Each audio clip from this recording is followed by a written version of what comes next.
Veja no RR News desta semana. China é o principal destino da carne brasileira.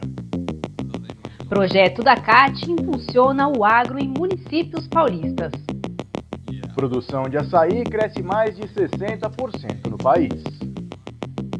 Suinocultores brasileiros investem mais em bem-estar animal. Começa agora o RR News, o seu jornal semanal do agronegócio.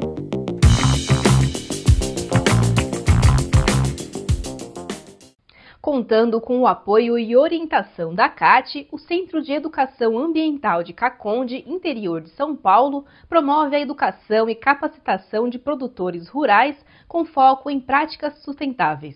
O CEAC é o Centro de Educação Ambiental de Caconde, é um projeto do Sindicato Rural com o intuito de sustentabilidade e hoje também de tecnologia. A ideia do espaço é ser uma vitrine, para os produtores, se espelharem e conhecerem as novas tecnologias, novas inovações que estão disponíveis para poder estar replicando em suas propriedades. Aqui um exemplo claro de uma parceria público-privada, uma parceria junto com várias instituições que o pessoal conseguiu se articular para atender o produtor de forma conjunta. Consegue agregar produtores, consegue agregar pesquisadores, consegue agregar a gente na CAT dentro das decisões que ele toma para tomada de decisões em relação a tipos de treinamento, a projetos, a relações institucionais. Os técnicos da CAT colaboram na decisão, nas tomadas de decisão.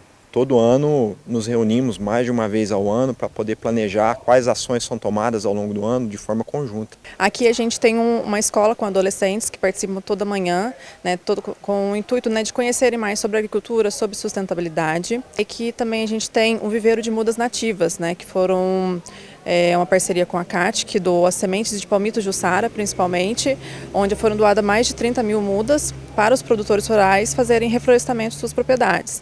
Aqui a gente também tem a multiplicação de mudas de batata doce, os lançamentos, as novas variedades biofortificadas do IAC, que vieram para cá em parceria com a CAT também, para a gente fazer essa multiplicação, trazendo toda essa questão da segurança alimentar para os produtores rurais. A gente tem que estar presente na vida dos produtores, na atividade deles do dia a dia. Leva também eles a estarem mais presentes na Casa da Agricultura por conta desse trabalho de extensão rural, que eu acho primordial para o desenvolvimento das atividades. Aqui a gente tem a usina solar fotovoltaica, tanto uma microrrede, que tem a geração e já tem o uso diretamente, como também um sistema off-grid, mostrando para os produtores o quanto é viável e o quanto é sustentável essa energia.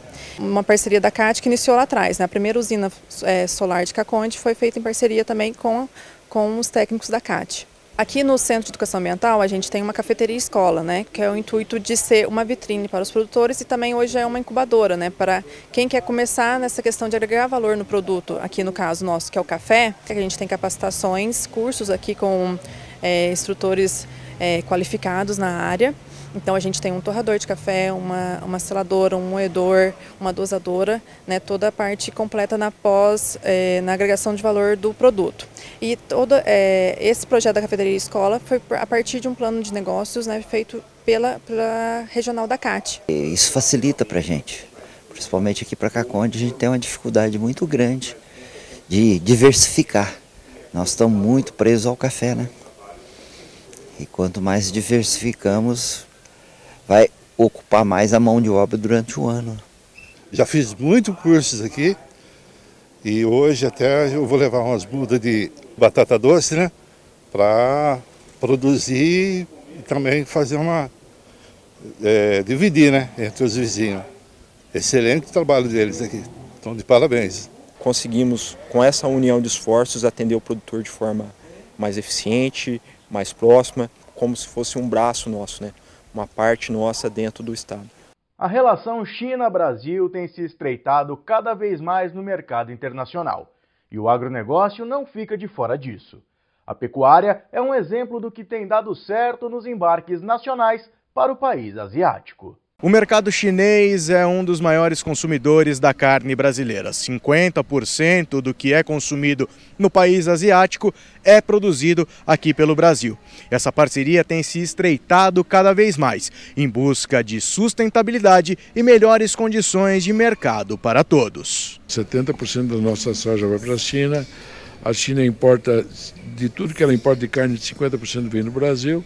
Então não é só do Brasil, mas a China é um player mundial que ninguém pode desconhecer. A China, nos últimos 30 anos, vem fazendo uma revolução em termos de incorporar grande parte da população que era rural, né, e vivia em condições de pobreza, extrema pobreza. Está havendo um processo de urbanização, de crescimento da renda, né, e, portanto, do crescimento do consumo.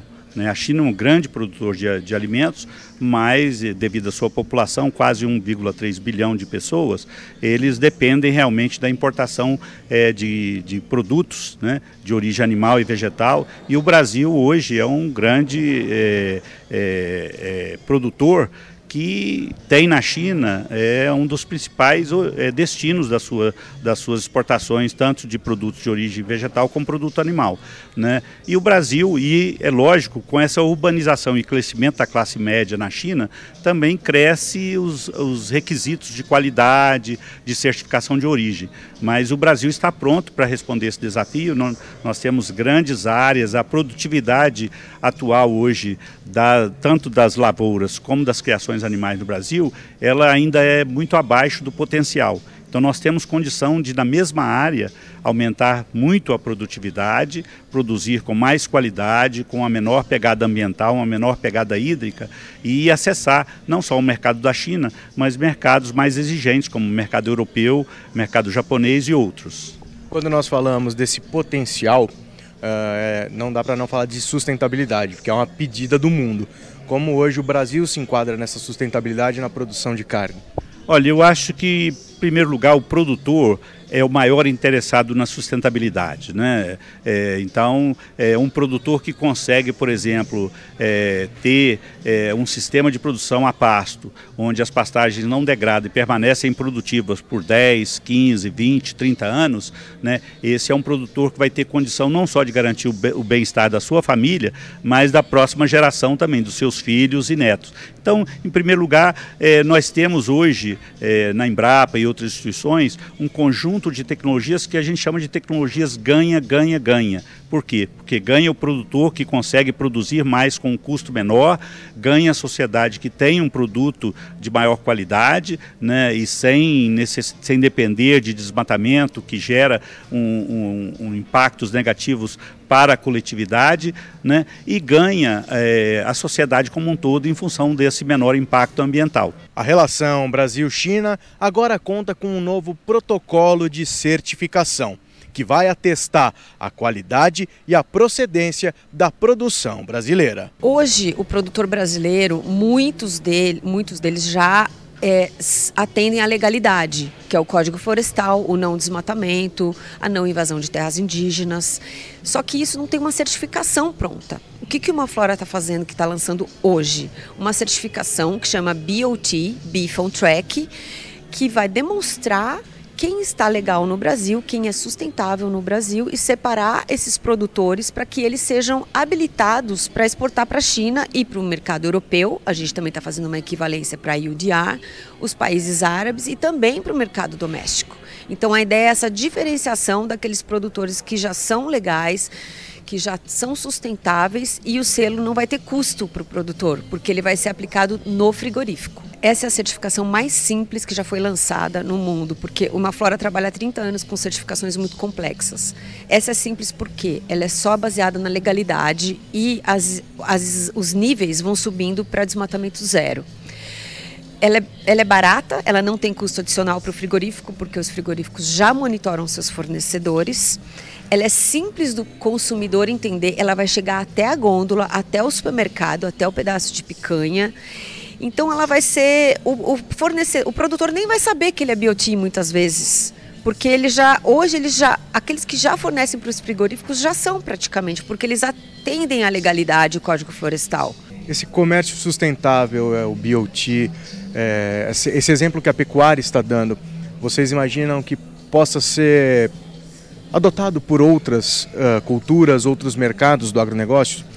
Olha, a gente esteve na China porque a gente está acreditando essa certificação junto a uma acreditadora chinesa. E a primeira pergunta que a acreditação fez falou: por que a gente não usa isso também para soja, para madeira, para outros produtos? A gente falou: vamos começar com a carne, né? Uma coisa de cada vez, mas é totalmente possível, porque a gente consegue demonstrar o que é soja legal, o que é madeira legal. Então é um selo de legalidade que separa o joio do trigo e pode futuramente sim ser usada para outras grandes commodities voltadas à exportação. Um encontro entre a ABCZ e o grupo Gerar Corte, das Oetes, consolidou novas alianças pelo uso de tecnologias reprodutivas. O convênio fortalece a parceria entre as entidades para ampliar o acesso à genética zebuína no rebanho nacional. O Brasil é uma referência no uso da tecnologia, no uso da inseminação artificial, mas ainda nós temos um oceano azul de 53% das fêmeas no Brasil de corte que são emprenhadas de barriga suja, que é o boi de boiada. Então, levamos esse sentimento para o grupo Gerar Corte e isso vem aproximando mais as entidades. E no dia de hoje, aqui na sede da ABCZ, nós já estamos traçando parcerias para que os produtos e serviços da ABCZ, junto com todo mundo que faz parte do Gerar Corte, a gente possa alavancar cada vez mais o acesso à genética das fêmeas no Brasil de corte com os produtos e serviços da ABCZ. Nós temos mais de 300 técnicos em gado de corte que trabalham, né? Estão acostumados, tem mais de 20 anos, tem em torno de 20 anos o Grupo Gerar, mais de 15 milhões de dados analisados. Então, quando o Ricardo percebeu isso, ele puxou a discussão de como trabalhar conjuntamente para aproveitar esses dados reprodutivos, fenotípicos de reprodução, para trazer para dentro da ABCZ e, consequentemente, fazer uma avaliação da genética desses animais com melhor eficiência. Tudo, na realidade, visando aumentar a eficiência dos nossos animais da raça Nelore. Ficamos honrados com a oportunidade de levar informações atualizadas sobre o mercado da carne, as demandas que os principais mercados de exportação e a oportunidade de valor agregado no mercado interno nos oferecem e também mostrar um pouquinho de como nós estamos enxergando as perspectivas do mercado para a próxima década.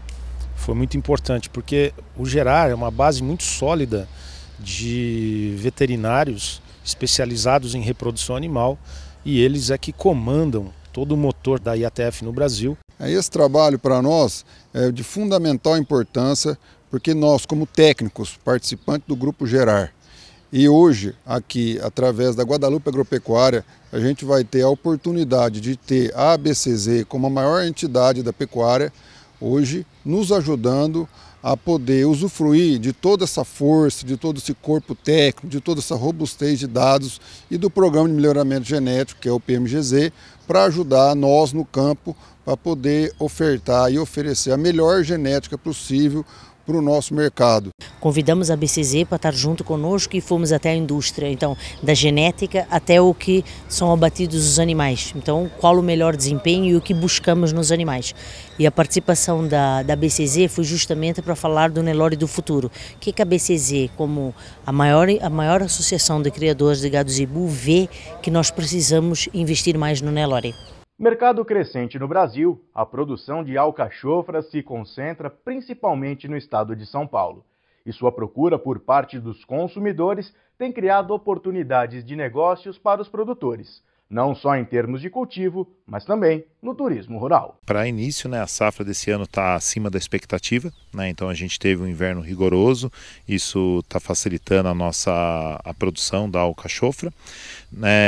E falando um pouquinho, imaginando aí Brasil, São Paulo, São Roque e a região, daqui, pegar São Roque e duas cidades vizinhas, Ibiúna e Piedade, sai 95% da alcachofra consumida in natura no nosso Brasil. A parte do turismo, vamos dizer assim, ela sempre é um trunfo aqui da nossa cidade, então a alcachofra, ela não, digamos assim, ela se desenvolveu aqui na nossa cidade, essa alcachofra, e quando a gente está sempre na época de colheita, isso atrai muitos turistas para a nossa cidade. Então a busca pela alcachofra aumenta muito nesse mês de outubro e agora até a primeira quinzena de novembro. Isso abre mais oportunidades aos produtores, né? Investirem no turismo rural, investirem também nesse setor para gerar um pouco de mais de renda.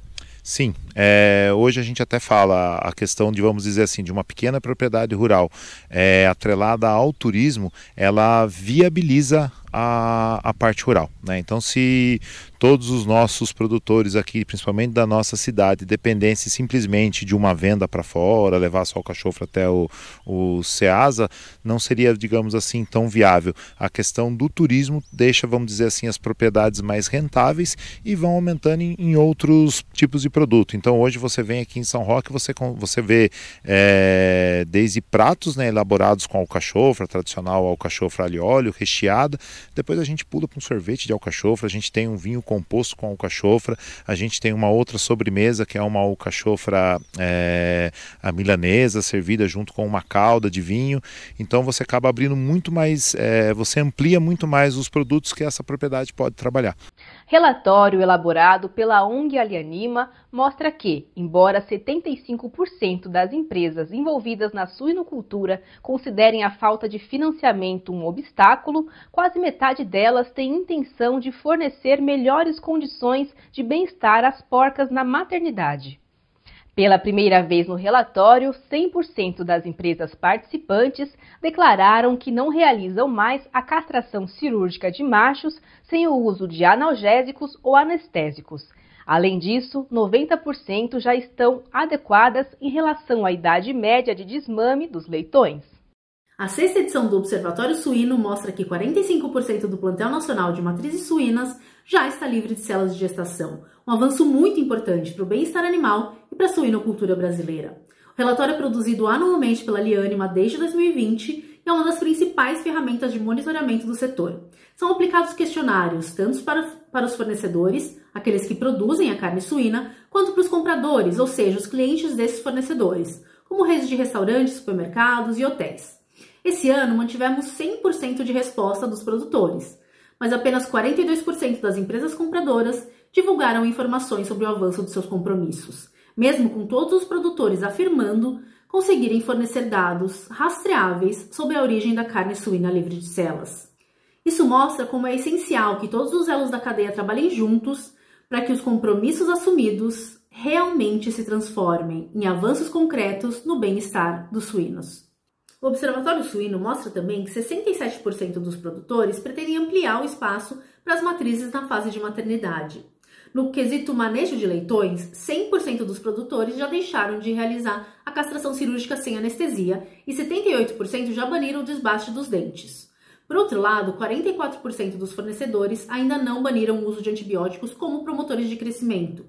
Mesmo com apoio e conhecimento técnico disponíveis, 33% afirmam que não pretendem banir essa prática. Um cenário que reforça o desafio para a saúde única, que integra a saúde animal, humana e ambiental. Baixe o relatório completo em observatoriosuino.com.br e veja como o setor tem avançado. Cumprir os compromissos públicos de bem-estar animal é essencial para uma suinocultura mais ética e transparente. Apesar dos desafios, o Brasil deve fechar 2025 com entregas de aproximadamente 48 milhões de toneladas de fertilizantes, segundo projeção apresentada pela Agriinvest. Apesar da expectativa do resultado histórico, o mercado registrou um comportamento atípico. Esse ano ele tem se mostrado um ano bastante atípico. Temos a nítida impressão de que as entregas baterão um novo recorde, ao redor de 48 milhões de toneladas. Porém, é um ano atípico. Por quê? Porque talvez com entregas maiores nós teremos uma entrega de menos concentração, talvez podendo ser até menor que o ano passado a concentração final dos fertilizantes entregues. Isto por quê? Isto porque o agricultor brasileiro ele está optando por trazer produtos de mais baixa concentração devido à condição comercial melhor. Produtos como sulfato de amônia, o Brasil vai trazer algo como 2 milhões de toneladas a mais, e ureia, em contrapartida, algo como 1 milhão de toneladas a menos esse ano. Da mesma forma, MAP, que é um produto de alta concentração, nós vamos trazer uma boa quantidade a menos e aumentando as quantidades de super simples e NPs. A consequência dessa troca e desse aumento de entregas, ela obviamente está relacionada aos nossos gargalos logísticos. Uma vez que o Brasil opta por importar mais produtos com baixa concentração, nós vamos ter mais filas nos portos, mais congestionamento de caminhões, a logística toda ela fica, de certa forma, estrangulada. Então, é um ano de crescimento, mas com desafios. Os investimentos estão vindo na retaguarda, os investimentos estão acontecendo, mas um crescimento como desse ano de 7%, 8%, muito provavelmente impacta bastante no setor.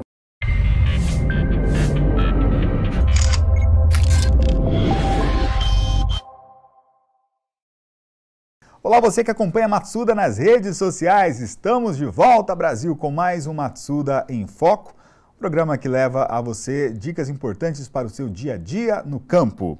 E hoje temos como convidado o membro do nosso Departamento Técnico de Nutrição Animal do Grupo Matsuda aqui da Matriz, o zootecnista Leonardo Sabatini. Seja muito bem-vindo mais uma vez. Obrigado, aqui ao programa. Alessandro. Sempre um prazer estar aqui. Nosso assunto hoje, como a qualidade da pastagem influencia a estratégia de suplementação mineral do rebanho. E para começar esse bate-papo, primeira pergunta, direto ao ponto, quais são os principais indicadores que demonstram queda na qualidade da pastagem? Então, conforme o cessar das chuvas ou a diminuição da temperatura, né, durante o ano, aí as nossas pastagens elas vão passando de um ponto aí ideal de pastejo, né, que seria uma pastagem completamente verde, com alta proporção de folhas em relação aos talos, e aí a gente começa a ter mais talos, folhas mais duras, mais secas, e isso vai se persistir até que o pasto esteja completamente seco. Com isso, vai também diminuir teores de proteína e aumentar o teor de fibra, principalmente a lignina, que vai atrapalhar a digestão desse capim. Vai ser um capim que vai ter que passar por um período maior ali dentro do rumen para poder ser digerido. Então eu vou dificultar a ingestão de alimento porque eu tenho um capim mais fibroso que vai demorar mais tempo para estar dando passagem ali no rumen, seguindo o seu caminho dentro do trato digestório do meu animal. Agora, dentro desta realidade, em que momento é mais vantajoso iniciar a suplementação mineral para evitar estas perdas, né, que são bastante comuns nesta época do ano? Então, como falamos, a suplementação mineral ela é exigida durante todo o ano. Independente da fase, eu preciso fornecer minerais essenciais para o meu animal, porque a alimentação dele não vai suprir a exigência só com os minerais presentes na planta. Eu preciso fornecer minerais externos para o meu animal.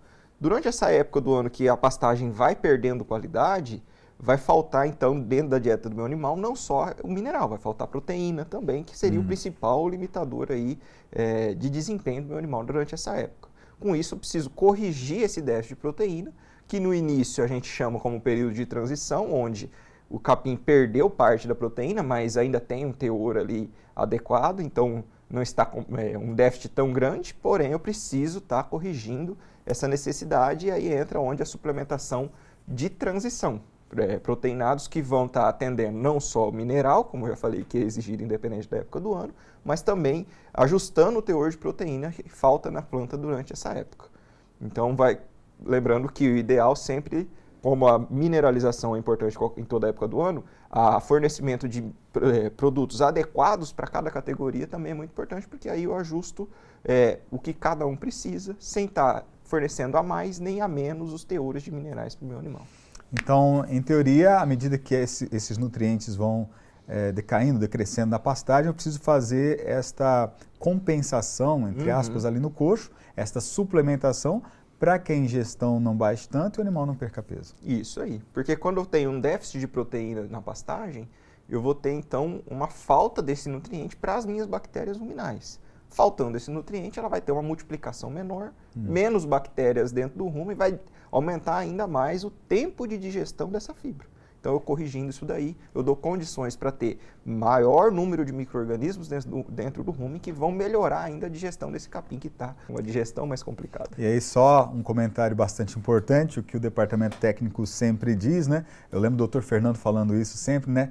Tem que ter pasto, né? Então, um bom manejo de pastagem é muito importante para que o produtor ele some então esse pasto, mesmo que seco, a essa suplementação mineral estratégica para o período seco do ano e não perca dinheiro, porque gado que perde peso é o produtor que perde dinheiro, né?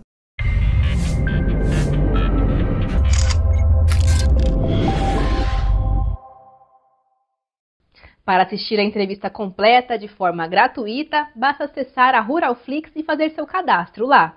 E aproveite também para conferir todo o conteúdo disponível na plataforma. Vale a pena!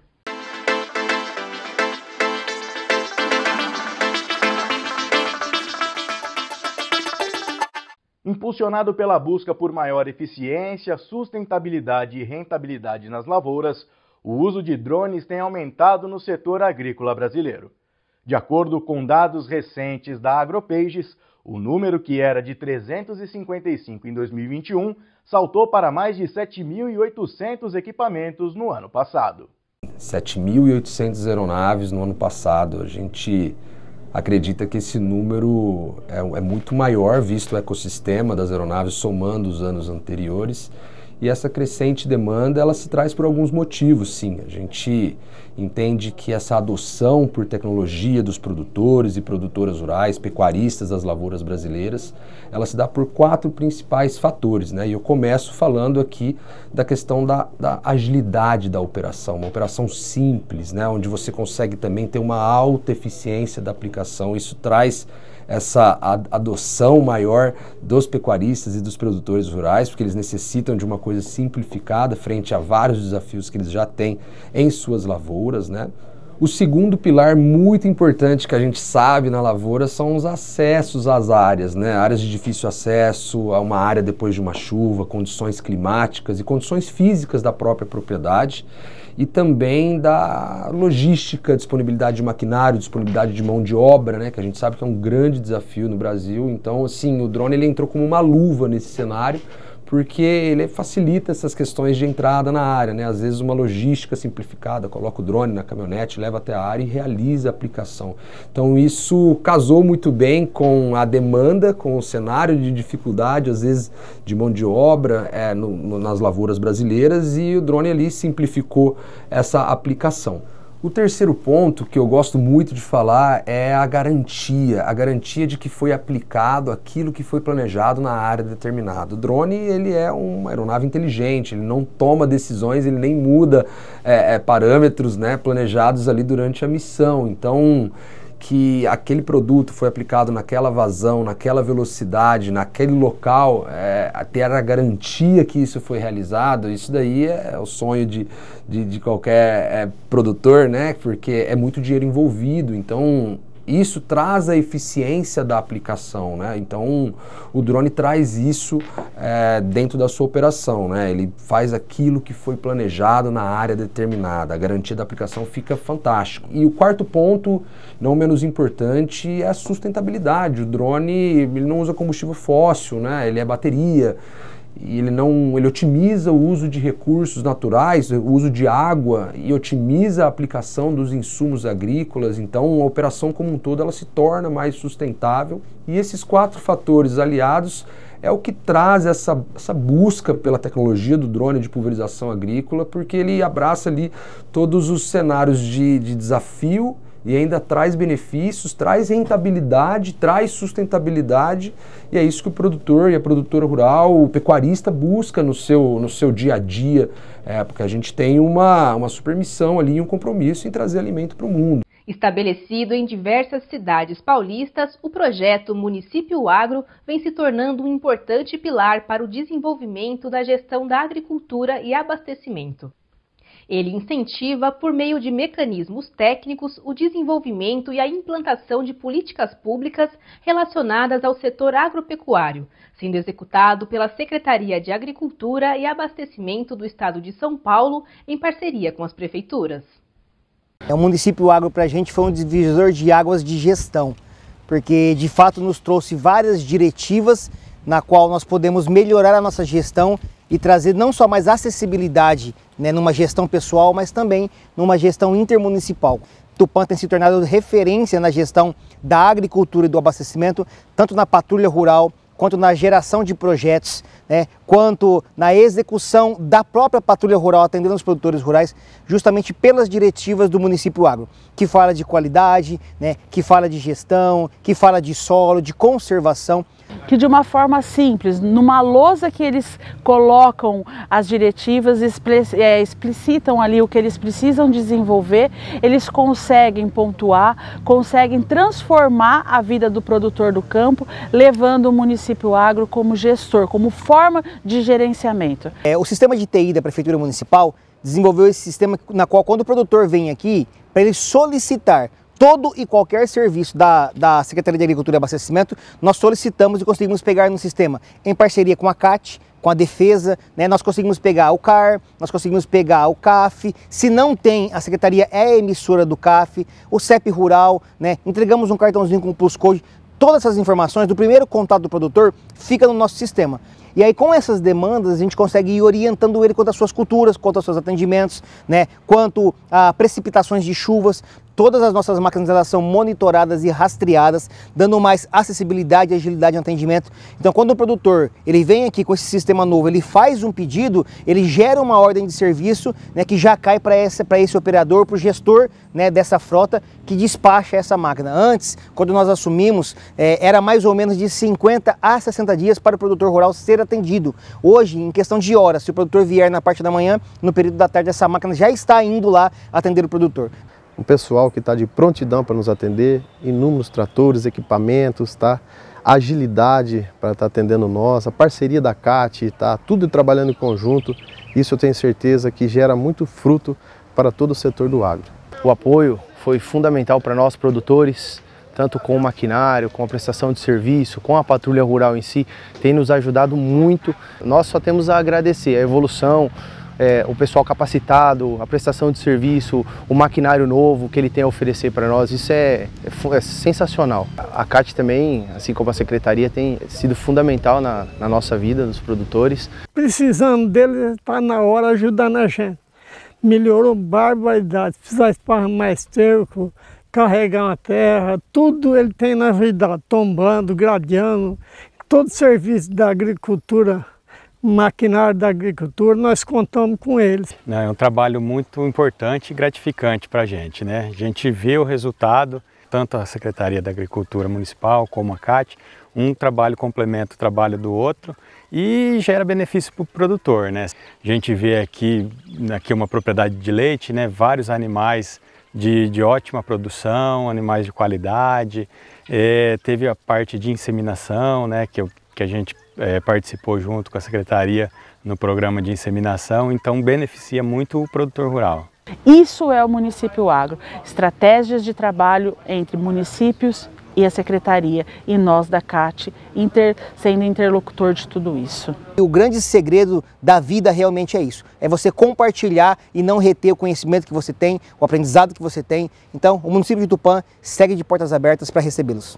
Um novo estudo do projeto Amazônia 2030 lança luz sobre o crescimento e os desafios do setor de beneficiamento e exportação do açaí na região amazônica. O fruto vive um momento decisivo, marcado por expansão acelerada, valorização internacional e riscos crescentes que exigem coordenação entre produtores, governo e sociedade civil. Segundo o levantamento, o Brasil produziu 1.930.000 toneladas de açaí em 2023, um aumento de 68% desde 2015. O açaí é um dos produtos mais simbólicos da Amazônia. Ele representa como a floresta pode gerar desenvolvimento e oportunidades sem precisar ser destruída. Nos últimos anos, o setor viveu um crescimento impressionante. Só em 2023, o Brasil produziu quase 2 milhões de toneladas de açaí, um aumento de 68% desde 2015. A produção industrial de polpas cresceu 17 vezes em uma década e hoje o produto brasileiro chega a mais de 30 países.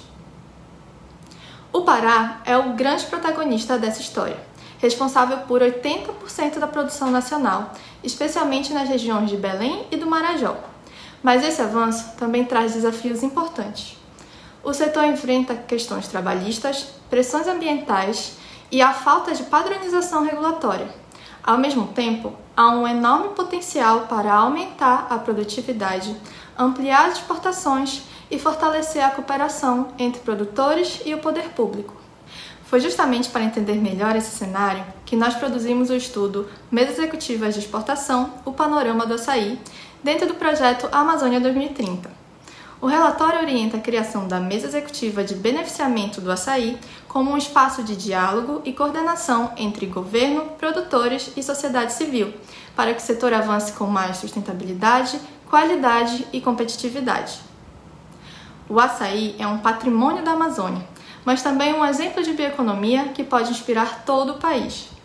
A nossa missão é garantir que esse crescimento continue gerando renda, inovação e desenvolvimento, sem perder de vista a conservação da floresta e o bem-estar das comunidades que vivem dela. O futuro do açaí é também o futuro da Amazônia. Pela primeira vez em mais de 20 anos, a Associação Brasileira de Enologia concedeu o título de Enólogo do Ano a um profissional fora do Rio Grande do Sul. O escolhido foi Fábio Góes, diretor industrial e enólogo-chefe do Grupo Góes de São Roque, em São Paulo. O reconhecimento inédito a um profissional paulista reforça a transformação pela qual vem passando a vitivinicultura brasileira. A gente nasceu dentro da vinícola, então lá atrás os pais, os tios já puxavam a gente para ajudar alguma coisa, tomava muito xingo lá atrás que queria jogar futebol dentro da vinícola, mas aí foi criando esse laço e aí foi onde cada um foi buscando se profissionalizar para voltar para a firma, para a vinícola, já profissionalmente, cada um com o seu cargo, né? Isso, e eu fui para esse mundo dos vinhos, fui cursar, morei 4 anos em Bento Gonçalves e aí cada vez mais se apaixona, e o mundo do vinho, assim, ele traz, assim, esses novos desafios, porque cada safra é um estilo, cada ano tem um tipo de uva, então você tem que ter excelentes vinhos para entregar para o consumidor.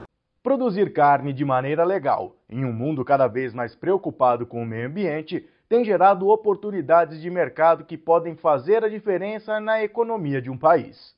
E é pensando nisso que a pecuária brasileira tem se esforçado para mostrar a sua realidade sustentável aos principais players desse mercado. A adoção de processos de auditoria e de verificação na Amazônia pelos frigoríficos, dentro do escopo do TAC, do Programa Carne Legal, permitiu que nós entendêssemos, né, qual que é o tamanho do impacto que a cadeia está lidando, gerenciando e evitando dentro da sua originação de gado. Esse processo ele traz informações que podem ser comercializadas, que podem ser apresentadas ao consumidor ou ao mercado que importa carne do Brasil e vincular atributos positivos, né? Então, entendo que a oportunidade se dá em como embalar essa informação e entregar para o vendedor, né, levar ao consumidor. Nós temos situações, desafios relacionados à expansão da agropecuária no Brasil, a conversão das vegetações naturais, a outras questões sociais. Sim, nós temos, mas isso não é a maioria, não é a maior parte. É uma parte de todo o arranjo. Então, segregando, separando aquele produtor que segue as regras, que segue a legislação, que tem que fazer ajustes e melhorias do que é crime, do que é ilegal, é um caminho. E a informação permite isso. É por aí que a gente vê as oportunidades a ser trabalhadas junto ao mercado. O período pós-colheita é decisivo para o sucesso da próxima safra. Por meio de diagnóstico completo e uso de tecnologias como o silício, as plantas são fortalecidas e os riscos de perdas são reduzidos. Por que o solo é considerado o alicerce de qualquer sistema produtivo? Pensar em um sistema produtivo sem pensar no solo é como se a gente fosse construir uma casa sem pensar na fundação. Por que é tão importante fazer uma análise de solo não só superficial, ou seja, de 0 a 20, 20 a 40, mas também fazer uma análise abaixo de 40 centímetros, podendo chegar até 1 metro de profundidade. Por quê? A gente consegue ter uma previsibilidade com relação aos intempéries que essa cultura vai estar sujeita. A gente acompanha aí as mudanças climáticas e isso impacta diretamente no aproveitamento dos fertilizantes e na disponibilidade de água para as plantas. Quanto menor para o sistema radicular, maior a probabilidade de você ter uma perca. Então, construir e investir numa análise antecipada desse perfil de solo é você antever os problemas e fazer com que a gente consiga usar as ferramentas certas no momento adequado. Segundo ponto, falar da microbiota é dar atenção aos 3 aspectos mais importantes do solo. Nós precisamos de ter um equilíbrio químico, físico e biológico. E entender a microbiota do solo é colocar o solo para trabalhar a favor da produtividade. Ou seja, hoje você trabalha com organismos que vão contribuir com a decomposição, com a solubilização e com a fixação de nitrogênio, por exemplo. São associações entre a microbiota com a planta e o sistema, de forma a aumentar a produtividade, melhorar a resiliência das plantas e fazer com que a gente tenha uma performance maior, principalmente no aproveitamento de fertilizantes e automaticamente aumentar a produtividade e sanidade de plantas. O agrosilício vem se destacando na prática de diversas formas, seja ela na planta, através do auxílio no aumento da resistência da planta com relação ao ataque de pragas e doenças, mas também na própria indução de resistência com relação aos fenóis. Na prática, ela funciona como uma vacina natural, ou seja, as plantas que possuem o silício, elas conseguem ter maior resiliência e resistência, não só com relação aos ataques de pragas, mas também ao estresse hídrico e também a altas temperaturas. No solo, o agrosilício também traz uma excelente oportunidade, já que ele corrige a acidez do solo, aumenta a saturação de cálcio e melhora o V%. Além de colocar magnésio, silício e enxofre. Então ele auxilia não só na parte de proteção, mas também na parte corretiva mais eficiente. O estado do Paraná teve o segundo maior valor bruto da produção silvicultural do Brasil em 2024, somando 6,34 bilhões de reais, um crescimento de 24% em relação ao ano anterior. O resultado reflete eficiência e a integração de cadeias produtivas de pinos e eucalipto, que abastecem segmentos industriais. O Paraná possui cerca de 5% do seu território coberto por florestas plantadas. Temos 1,17 milhão de hectares, sendo 713 mil de pinos e 442 mil de eucalipto. Esse resultado é fruto da integração produtiva e do comprometimento com o manejo sustentável. O que diferencia o Paraná é a sua capacidade de transformar a produção florestal em uma cadeia integrada, com valor agregado e geração de renda em todas as etapas. Um acordo firmado entre a Associação Brasileira de Criadores de Zebu e a Apex Brasil vai fomentar a promoção internacional da carne. Além disso, ela pretende abrir novos mercados e identificar oportunidade em outros países, com foco em regiões tropicais.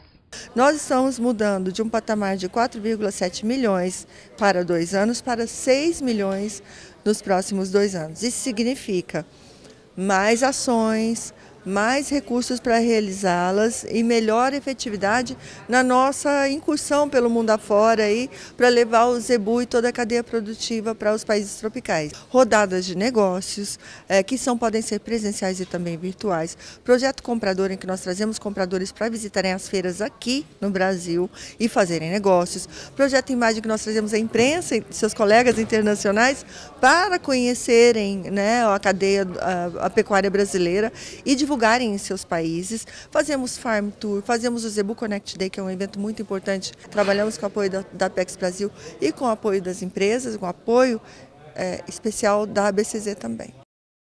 A FAESP alerta para a necessidade de revisão do Plano Clima que o governo quer lançar durante a COP30. No documento, o setor agropecuário é apontado como o grande responsável pela emissão de gases do efeito estufa e se vê obrigado a cortar em 54% essas emissões.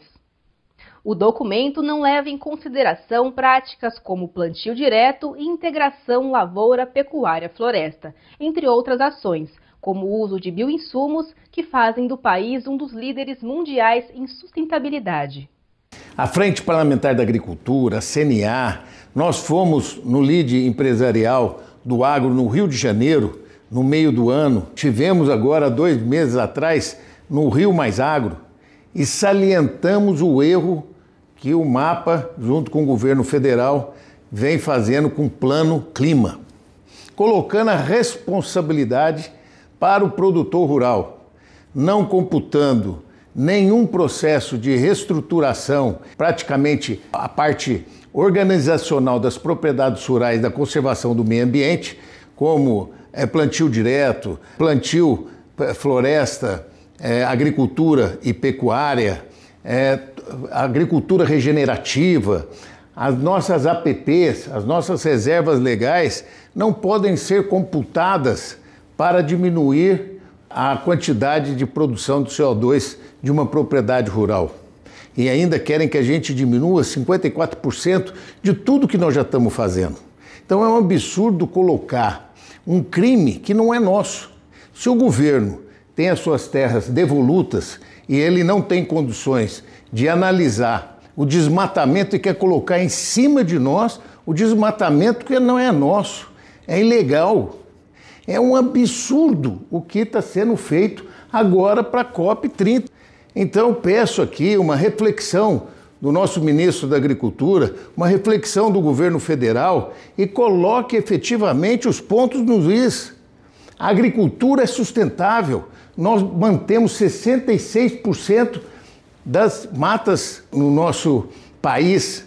E desses 66%, 30% é o produtor que preserva com as suas APPs e reservas legais.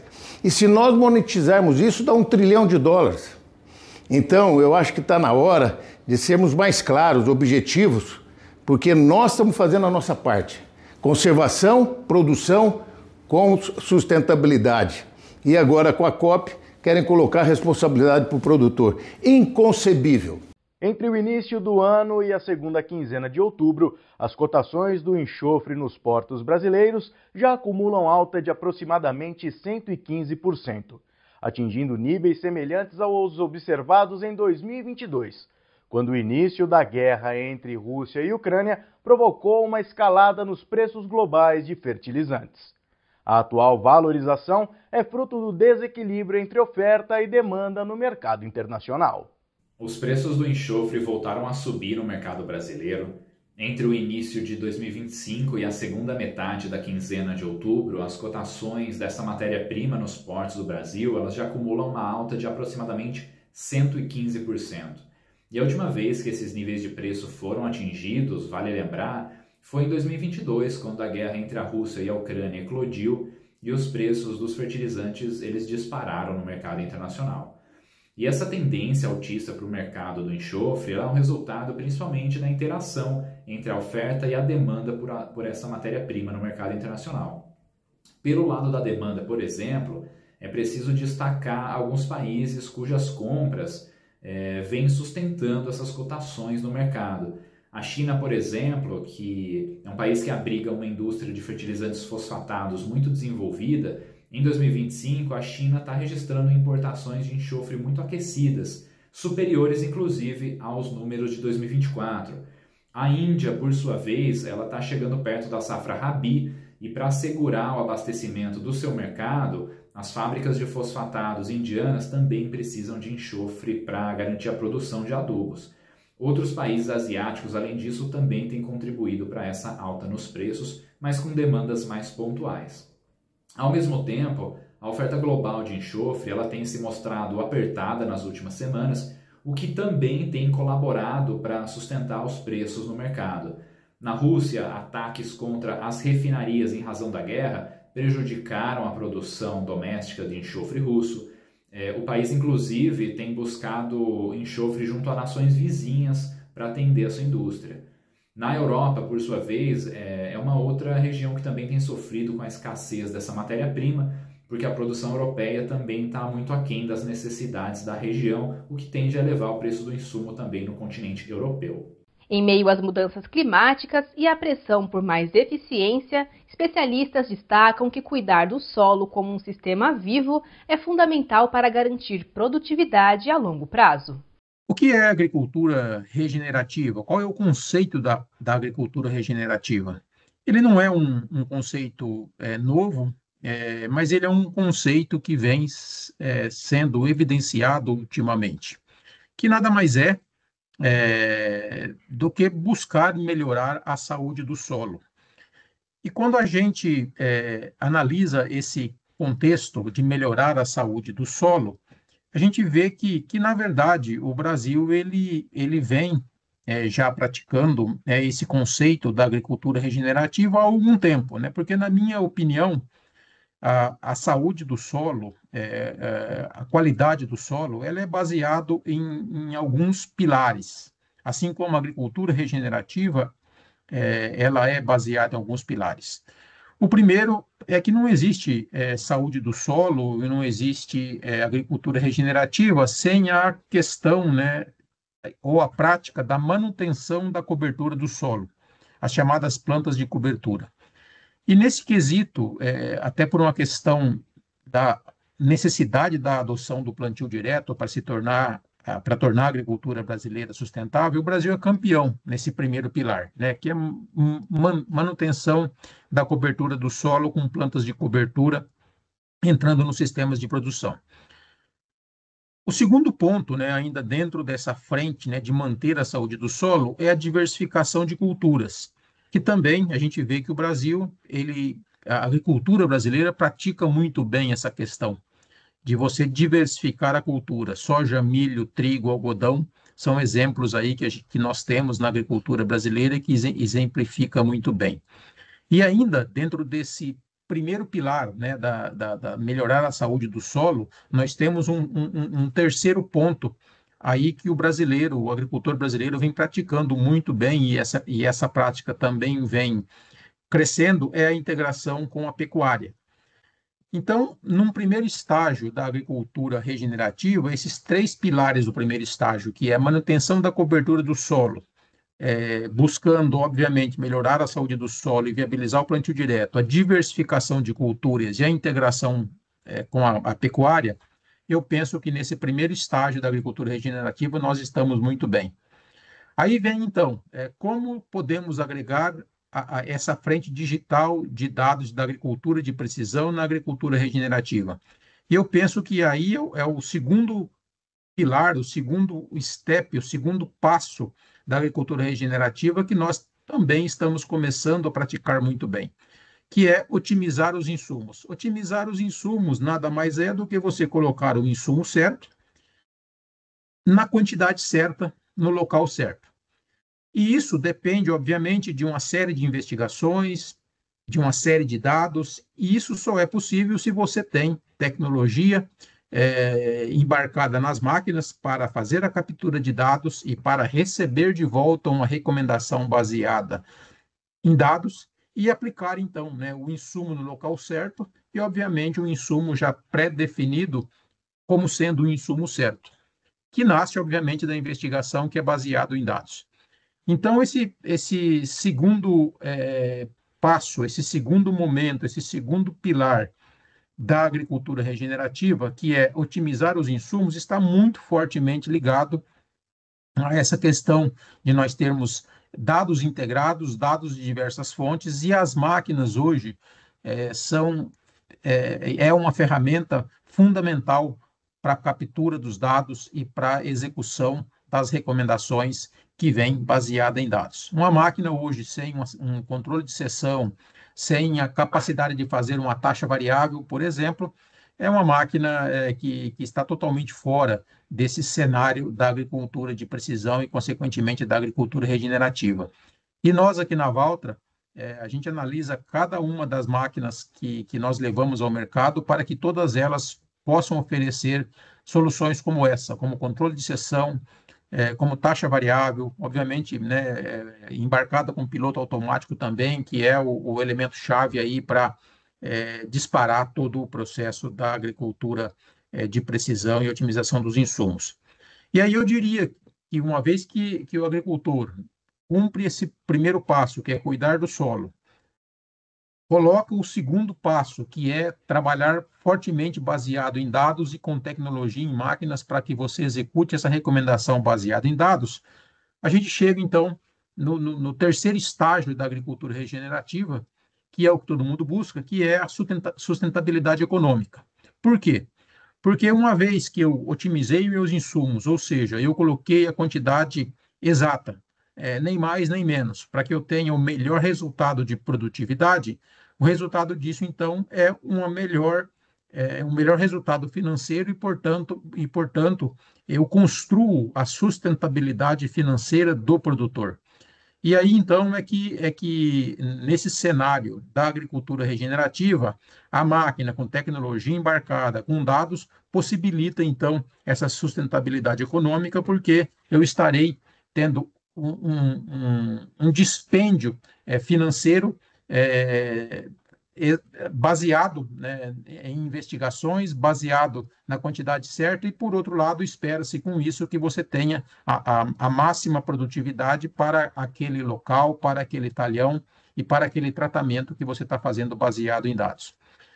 Então, essa jornada, ela é muito fácil de entender e bastante clara a sua prática, né, que uma vez que você faz a manutenção do solo, você constrói a base que é o solo, você coloca investigação e dados sobre esse cenário, e você tem, então, né, o uso do insumo correto no local correto, o resultado só pode ser, então, uma sustentabilidade financeira e um resultado financeiro melhor para a atividade da agricultura, para sua fazenda, para o seu sítio, enfim, para a sua operação agrícola. O RR News vai ficando por aqui. Uma ótima semana para você e até a próxima.